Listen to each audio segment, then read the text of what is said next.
PG Vyapam ADO exam से संबंधित important MCQ को देख रहे हैं।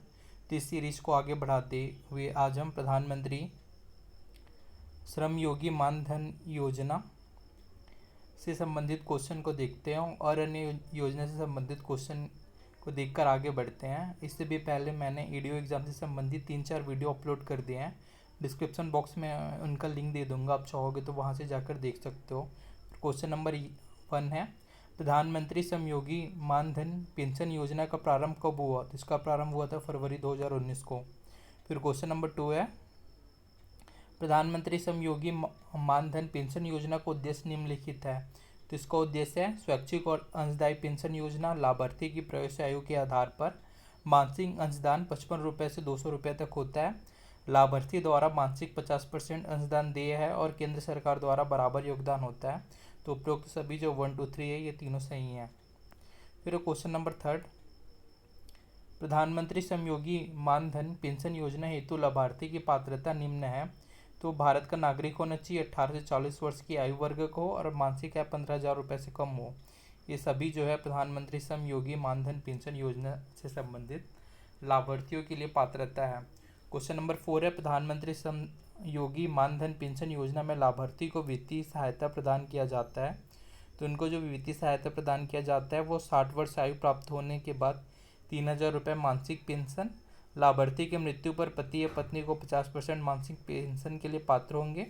पति और पत्नी दोनों इस पेंशन योजना में शामिल है तो 6,000 रुपये मासिक वेतन होगा।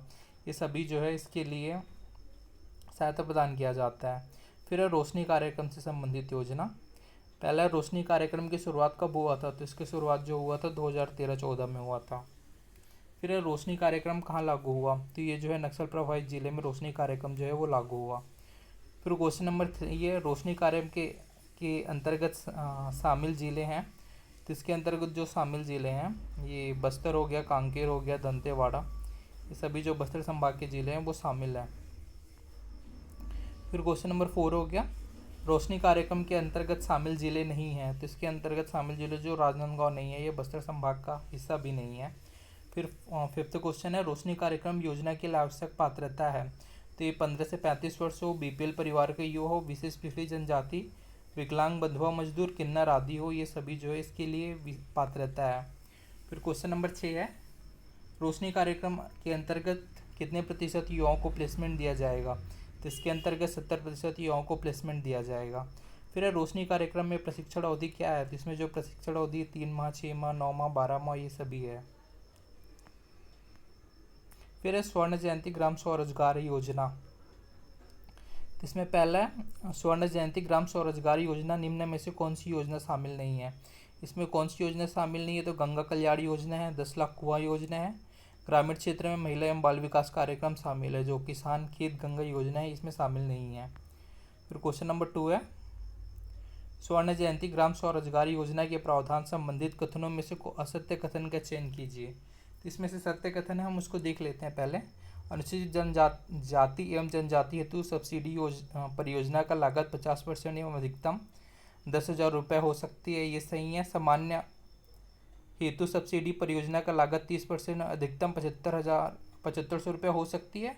सिंचाई परियोजनाओं हेतु सब्सिडी की कोई सीमा नहीं है, तीनों सही है। और जो असत्य कथन पूछ रहे हैं वो असत्य है। स्वयं सहायता समूह हेतु सब्सिडी परियोजना लागत का 50% एवं अधिकतम प्रति व्यक्ति 15,000 रुपये हो सकती है, ये असत्य कथन, इसमें असत्य पूछा है। फिर है क्वेश्चन नंबर 3,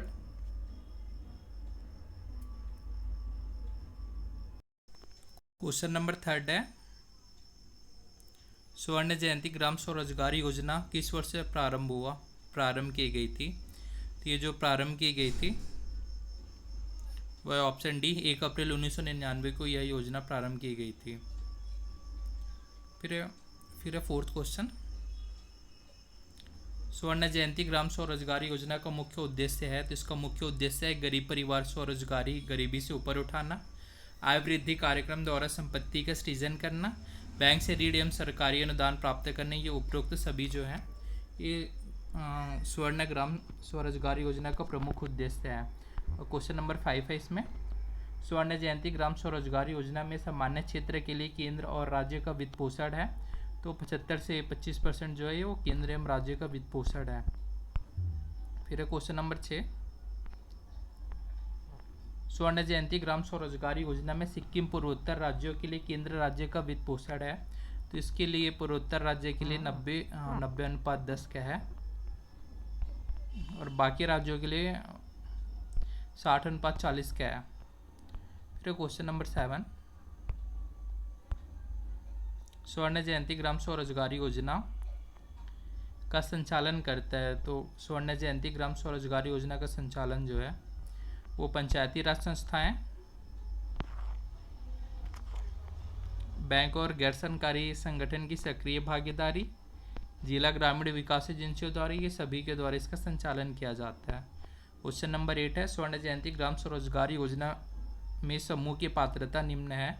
तो 10 से 20 व्यक्तियों का समूह हो, विकलांगों के लिए 5 व्यक्तियों का समूह हो, समूह गठन हेतु बीपीएल परिवार का 80% सदस्य और उपरोक्त सभी जो है इसके लिए पात्रता है। फिर क्वेश्चन नंबर 9 है, अनुसूचित जाति जनजाति के लोगों को स्वर्ण जयंती ग्राम स्वरोजगार योजना में कुल कितने प्रतिशत आरक्षण मिला। इसमें जो है 50% आरक्षण मिला। फिर क्वेश्चन नंबर 10 है, ग्रामीण क्षेत्र में गरीबी रेखा के नीचे रह रहे परिवार स्वर्ण जयंती ग्राम स्वरोजगार योजना के तहत क्या समूह कहलाते हैं। तो इनके अंतर्गत जो कहलाते हैं वो स्व सहायता समूह कहलाते हैं। फिर 11वां स्वर्ण जयंती ग्राम स्वरोजगार योजना किस वर्ग को ध्यान में रखकर लागू की गई है। तो यह योजना जो बीपीएल हितग्राही लोगों को ध्यान में रखकर तैयार की गई है। क्वेश्चन नंबर 12 है, स्वर्ण जयंती ग्राम स्वरोजगार योजना के पूर्व में किस नाम से संचालित था। तो ये जो पूर्व में एकीकृत ग्रामीण विकास कार्यक्रम के नाम से संचालित था। फिर क्वेश्चन नंबर 13 है, स्वर्ण जयंती ग्राम स्वरोजगार योजना में किस योजना में समाहित किया गया। तो ये जो है NRLM में इसको समाहित किया गया है।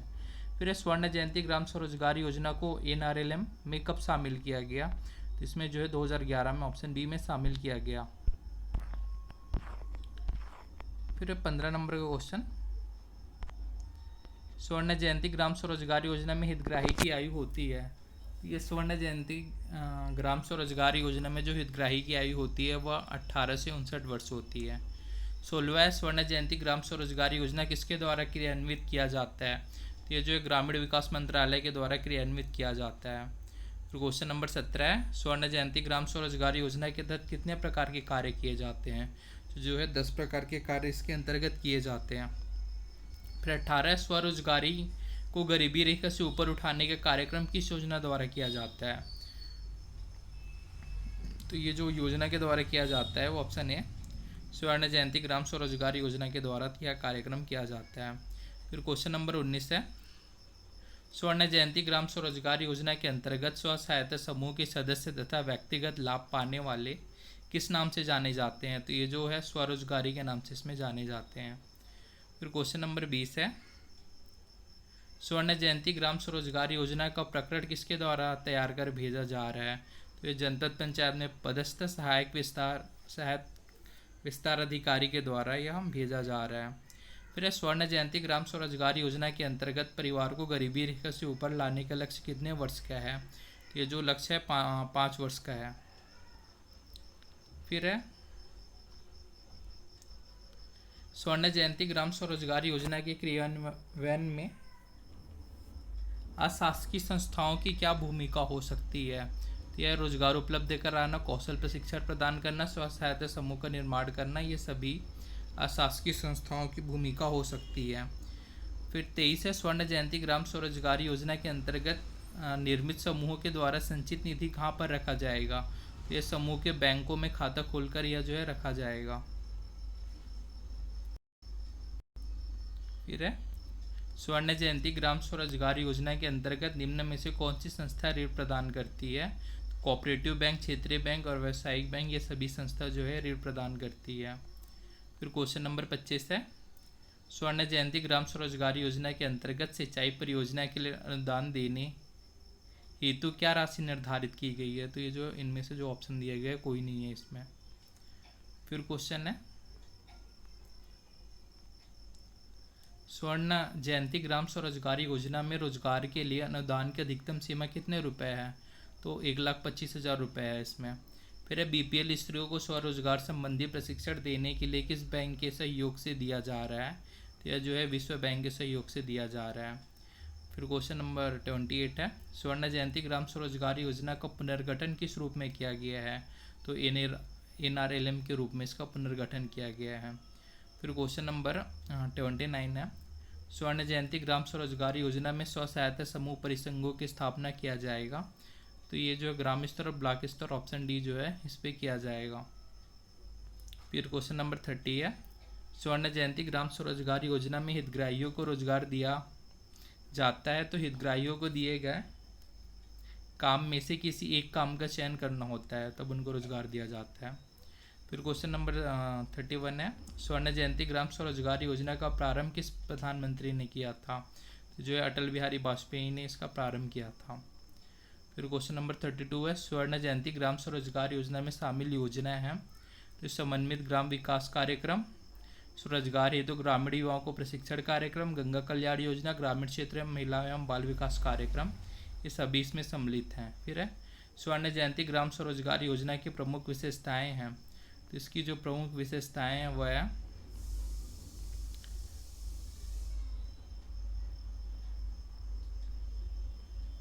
ग्रामीण निर्धनों के एकजुटता पर बल देना, मुख्य क्रियाकलाप के चयन में सहभागी बनाना, और एक कौशल विकास परियोजना शुरू करने और आजीविका सृजन का अभिनव पहल। और ये जो सभी हैं, ये सभी योजना जो है, ये सभी इनकी स्वरोजगार योजना की जो है प्रमुख विशेषता है। अब इंदिरा आवास योजना से संबंधित क्वेश्चन को नेक्स्ट वीडियो में करेंगे।